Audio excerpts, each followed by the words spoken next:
Hey guys, what's up? It's Lina here, and I'm coming to you with a new review for a new series that just premiered tonight, KC Undercover. Yes, it finally came on. I'm so excited. I'm so excited to do this review because I love Zendaya and everything about her. So, the show, I'm going to tell you about the show now. Stop blabbling. Anyway, the show stars Zendaya as Casey Cooper. You got her dad, Kadeem Hardison, who plays Craig Cooper. Her mom, Tammy Townsend, who played Kira Cooper. Her younger brother, Kamil McFadden, who played Ernie Cooper. And then you got her best friend, Marissa, her best friend Marissa. Veronica Dunne played her. So, the first scene, it start off with her mom, her dad, and her, Casey. They're at a restaurant. Casey's in disguise. She's in disguise. She's like in this punk rock clothing. She's supposed to be like a bad kid that don't want to be there with her parents, but really she's there looking at a guy that got information and classifieds on some big new missile machinery that could hurt the United States. So she checked him out and all, and she find out that that's really him. And so she go and get out of disguise, and she go into the adults lounge. So she got like a nice blue evening gown and all, and she looked really pretty. So then she starts fighting him, and they start tussling all up in the kitchen and all that. And then she eventually beats him down, handcuffs him, and then she throw him in the freezer. And she was like, "You need to chill out." And it was like a cool little fun, like ha ha ha. Like it was like a little pun, because he was in the freezer. You have to chill. You get it? Okay. Anyway, and she used like some cool gadgets. Like she had a lipstick laser, and like the end of her heels was darts. So anyway, so on the next scene, it's her and her family. They in the kitchen. It's her mom and her. They talking and all that. Then her dad come in, and Ernie come in. And Ernie's like, "She's not your favorite, right?" And then he's like, And then he's not really saying, but he's saying how proud he is of Casey, because she do everything. She's a straight A student. She know martial arts, and she got their house running on solar panels. So she literally do everything. So we on to the next scene with her and her best friend Marissa. They at school, and Marissa's telling her how she should go to the dance, but Casey don't really want to, because she don't like going to dances, and she got to study. And she's like, but it's gonna be a lot of nice boys there. And she's like, she don't even know how to talk to boys. And then Marissa's like, they gotta get their boom boom pretty on, and she's doing like this real cool dance where she was like doing this and all that and shaking her hips and all like she's Shakira. And then Casey tried to talk to a boy, and let's say it didn't go well. It was okay though. She still looked adorable, but she was getting her words mixed up.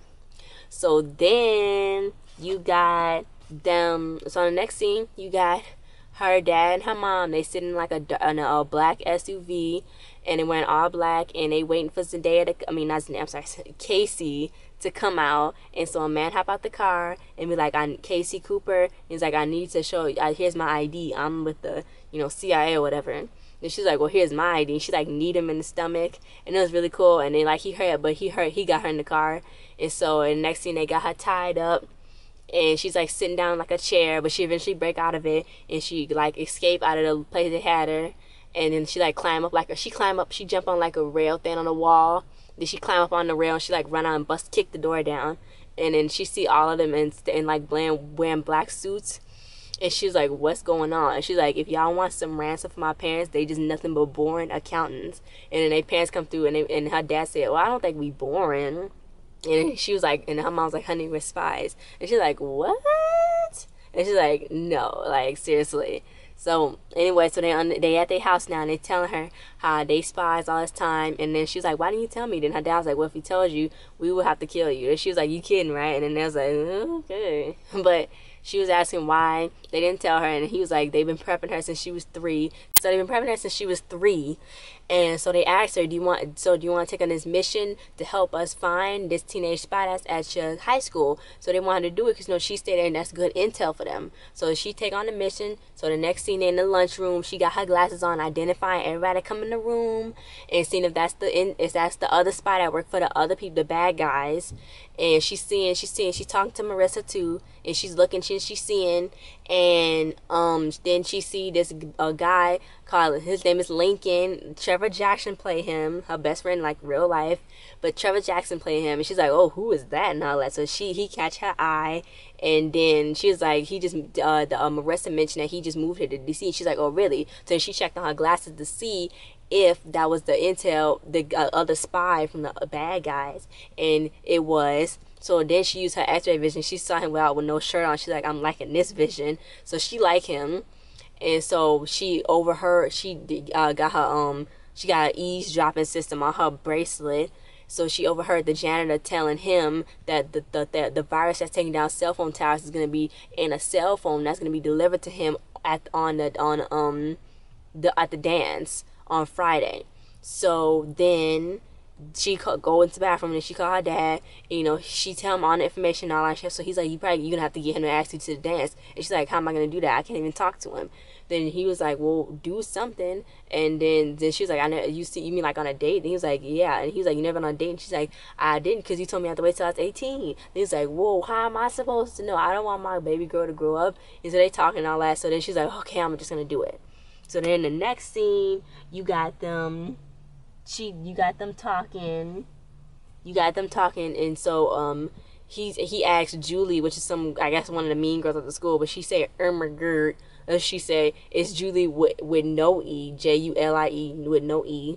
So she's like, he like girls like Julie. She was like, I'm gonna be Julie. So she went over there talking to him and all that. She's like, hi, what's up? I'm KC with no E. But she's like, well, actually it's the E, but it's after the I, like I before C, but actually is the C comes before the I. Then she's like, what about the no rules, huh? Then she was like, you want to go to dance with me? I know the electric cha-cha slide. And she's like, dancing all that, dancing all crazy and all that. So then he's like, as tempting as that sound, he's like, no, thank you. And she's like, ugh. So then she felt really bad and all that. And then she failed. Well, she thought she failed. And then so she go home and she tell her family, she's like, she failed. She's like, how can I even do this? She felt so pathetic. And she was just like, I don't even want to do this no more. She's like, I don't want to be a spy no more because it's too much pressure. So then the mom was like, I'm so disappointed in you, Casey. Then the dad was like, we see more in you than you see in yourself. So then she was like, dang it. So she felt guilty and all that and bad. So she called Marissa and was like, if I was going to go to the dance, what would I wear? So then Marissa hurried and bust through the door and was like, yes, finally. So she had dresses already. And she's like, I gotta go get the shoes. She's like, she's finally a girl. So then she's all happy that Casey's gonna go to the dance. They go to the dance, and then she goes there. She's in this nice evening gown. It's so pretty, and it's all shiny and stuff. And she see Lincoln. Lincoln's over there with Julie with no E, and she's over there talking to her and all that. So then she initiate fart sequence and like her little wrist thingy, and like it blow a nasty. She said silent but deadly, and like it blow a nasty fart over there, and like everybody scatter, and then Julie run away because everybody thinks she did it. So then she go over to Lincoln. She was like, if you need somebody to talk to, I'm over here. So he's like, okay. So then they go and they stand at the table and they start talking. And so then they both put on these really cute glasses and like spy glasses, and they go like this at the same time, and they like eyeing out everybody and all that. And I guess he was looking for her because he knew that it was gonna be a spy there. So I guess that's what he's looking for. So anyway, she see him looking. She's like, what are you looking for? And he's like, nothing. He's like, what are you looking for? So then he see the guy with the phone that got the virus on it that's gonna take down all the cell phone towers. And then she see him going over there. She's like, I can go with you. And he was like, no, I'm going to the boys' room. And she's like, I can't go with you. So then he go over there and go get the phone, and he come back. He's like, I'm back. And so because Casey and Marissa was talking, and Marissa and Casey was like, why are you so happy that I'm going to the dance? Then Marissa's like, because you're my best friend, I want you to be happy and all that. So she's like, and you like the little antisocial caterpillar is now going to an outgoing butterfly. And so then when Lincoln came back over, she's like, well, I'm gonna go this way. And then she's so funny, I like that character. But anyway, so then they start talking and all that. So then a tango song play, and then somebody's like, nobody listens to us. Who can dance to this? And Lincoln and Casey both said me. Then I was like, really? And I was like, yeah. So then they go and they start doing the Argentine tango, which I saw some behind the scenes clips that it was actually choreographed by Val Schmerkovsky, the pro dancer that's on Dance with Stars that danced with Zendaya. He actually choreographed that. So I thought that was pretty cool, you know, because they friends and all that, you know, they always like hanging out. So I thought that was pretty cool. So anyway, they like dancing, they doing a tango together, and then like they using his phone like as a prop because she's trying to get the phone away from him, he's trying to get the phone away from her. So he's like, you're a spy, aren't you? She's like, you're a spy. And then he's like, I'm not gonna blow my cover. So then they ended with like him picking her up and throwing her over his shoulder and running out. So in the next scene, he got her locked up somewhere in a storage room. and like she got locked up, and then they talking, and he was like, I really wish I could have went to the dance with you, but I couldn't. And she's like, why? He's like, orders. He's like, I thought you was a pretty cool girl. And she's like, why? I act like a dork. He's like, but he's like, I'm a spy, so I know when I see an awesome girl. So she's like, you know, she's all like blushy and all that.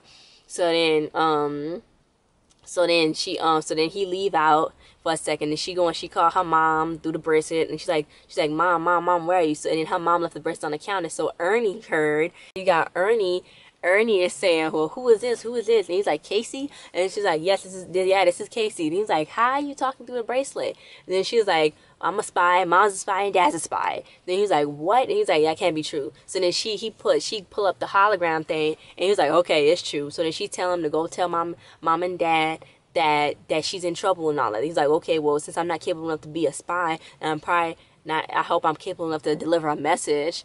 So then she go and she leave. So he go and leave. So then they back in the scene where with Lincoln and Casey, and Lincoln still got Casey locked up. So she's like, are you gonna let me live? Then he was like, yeah, keep your fingers crossed. And that part was really funny. Anyway, so then he's like, so then Marissa actually walks in, but then she think her Lincoln and Casey are doing something. So she's like, oh, never mind. So then she walk out. Then and Lincoln was like, she don't do good in school, does she? And she's like, Casey's like, no. And then so then they talking and all that. So then Casey see Ernie at the top of the door. And he's like, she's like, what? She's mouthing, what are you doing? Then Ernie is like, I got this. So then he's like pushing his button at the top of the door, and so then he fall on top of Lincoln, and then Lincoln get up and is like this, and then Ernie's like, not the face. So then Casey hurry up and take her earring handcuffs, and she up and handcuff Lincoln to the gate of the door where she was locked in at. So Ernie is unlocking the door to let Casey on. He's like, I think I just saved your butt with my butt. And then so she's like, okay, well, genius, you could have just opened the door. And he's like, no, I was pushing. And he's like, oh, fudge. So then he opened it up, and it was easy. It was all the time. He didn't have to do that. But anyway, then he was like, Lincoln was like, we can still go off of that sushi. And then, so then she was like, sorry, I don't date bad boys. And then she was like, thank you. And she got a cell phone for him. They had the virus on it. So then he was like, well, am I going to live? And she's like, fingers crossed. So then she leaves, and she go home, and she's talking to her mom and her dad, and they saying, I'm so proud of you, finish your mission. And then like, you finished your first mission. And she was like, you knew you could do it. And she's like, yeah, I never give up on anything. Then Ernie was like, well, you forgetting who the real hero was. And then the case was like, yeah, he really helped out. It was for him. Then it was like, and he was like, thank you. And he's like, I knew I was capable to do this. I knew this. And he's like going off. Then the mom sprayed him with some stuff, and he knocked out. Then Casey was like, and then what? And then she's like, oh, it's okay. He's gonna wake up in 6 hours, not knowing what happened in the last 6 hours, and nice and refreshed. And so they were so proud of her and all that. And then her dad was like, see, I told you this would have worked to the mom. She's like, yeah, my big daddy spy. And it's like, oh, And then Casey took the spray and him knocked herself out. I was like, ugh, because she didn't want to see none of that no more. So, guys, that was the end of the episode. So, guys, that was the review for Casey Undercover. It was such a good show. I loved it so much. I love you, Zendaya, and I love everybody. I love Zendaya. I love the way they put the whole family together with all the actors. I love Tammy Townsend. I love Kadeem Hardison. I love Kamil McFadden. I love the best friend, Veronica Dunne, Marissa. I love all of the characters they play, and I can't wait for next week because I know that Trinitee Stokes, who's gonna play Judy, the little humanoid robot, I know she's gonna be premiering. I think next week, if I'm not certain, yeah, next week she should be premiering on the next episode. This was the Casey Undercover review. Guys, please like, subscribe, and share, and comment on this video. Send it to Zendaya and Kadeem's and Tammy's and Kamil and Trinity's and Veronica's and all their Twitters in this box right here. I'm gonna make it fit. Right there for y'all. So and go and tweet this to them, please. Please like, share, and everything with them. Like, share, subscribe, comment, everything. This Casey Undercover review. This is Lina. Peace out, my scouts. Bye.